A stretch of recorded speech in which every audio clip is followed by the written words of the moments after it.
In the early 1960s, the chairman of the Joint Chiefs of Staff, L.O. Lemonster, concocted a plan for false flag operations as a pretext to invade Cuba and for war with the Soviet Union. In Operation Northwoods, they planned to hijack jets by remote control, crash them, and blame the attack on Cuba.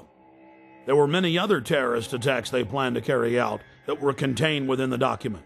One scenario mentioned was the destruction of a U.S. naval vessel that was to be blamed on a foreign power as a pretext for war with any enemy they picked.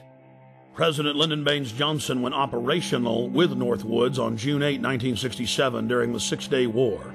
During the Six-Day War between Israel and the Arab nations, the USS Liberty was sent by Johnson to collect electronic intelligence in the eastern Mediterranean. The clearly marked U.S. intelligence ship was 14 miles off the coast of Israel in international waters. A short time after the air attack had been completed, the 3 torpedo boats approached us from our starboard quarter at high speed and in an apparent torpedo launch attitude. Israeli surveillance aircraft flew low over the ship and clearly identified it as an American vessel. At 2 p.m. that afternoon, the USS Liberty was attacked by 3 Mirage 3 fighter bombers. From the onset of the attack, the fighter bombers were jamming U.S. signals. Not only were they jamming U.S. signals specifically, they were also unmarked, the only unmarked aircraft in Israel's arsenal. The fighter bombers strafed the ships with their cannons, dropped conventional munitions and napalm on the ship, repeatedly from stem to stern. After the Mirages had done their work, the ship was hit by medium bomber Dassault missiles carrying napalm and other munitions like white phosphorus. The USS Liberty was then attacked by 3 Israeli torpedo boats bearing Israeli flags. The torpedo gunboats opened fire with high-caliber machine guns and launched torpedoes.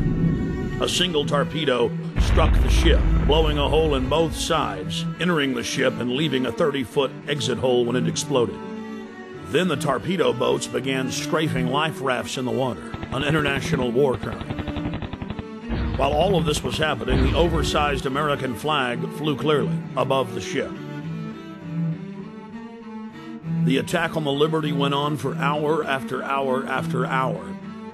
During the entire attack, the USS Liberty continually called the Sixth Fleet that was nearby, begging for air support or rescue.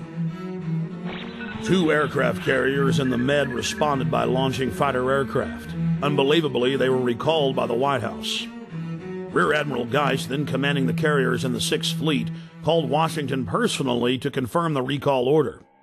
Secretary of Defense McNamara came on the line, and then President Johnson himself told Geist, "I want that goddamn ship going to the bottom. No help. Recall the wings." Imagine being Admiral Geist begging the president to allow you to defend an American ship that's under attack and being told by him that he wants the ship going to the bottom. Despite the fact that the U.S. carriers withdrew their help, a Russian spy ship appeared and witnessed part of the attack.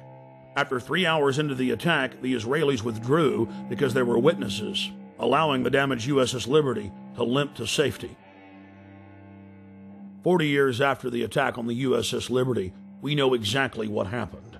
I've interviewed former chairman of the Joint Chiefs of Staff, Admiral Thomas Moorer. I've interviewed the admirals that were on the line who heard what President Johnson said. I've even talked to the head JAG officer of the Navy who was ordered to falsify the reports and cover up what had really happened. One of the Israeli pilots has gone public as well, saying that 3 times he refused over his radio to headquarters to attack the ship, saying clearly that it was an American ship in international waters and an ally. He was ordered under threat of court-martial to engage the ship. In a nutshell, this is what happened. President Johnson had personal control over the ship, parked it in the Mediterranean, made a backroom deal with Israel to attack it with an order to kill all aboard.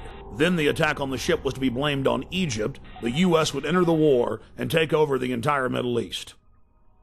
In the aftermath of the attack on the most highly decorated ship in U.S. history, the captain and his entire crew were told they would spend life in prison or be killed if they told anyone what happened. Captain William L. McGonigal was given the Congressional Medal of Honor in secret and told not to tell anyone that he had won the award.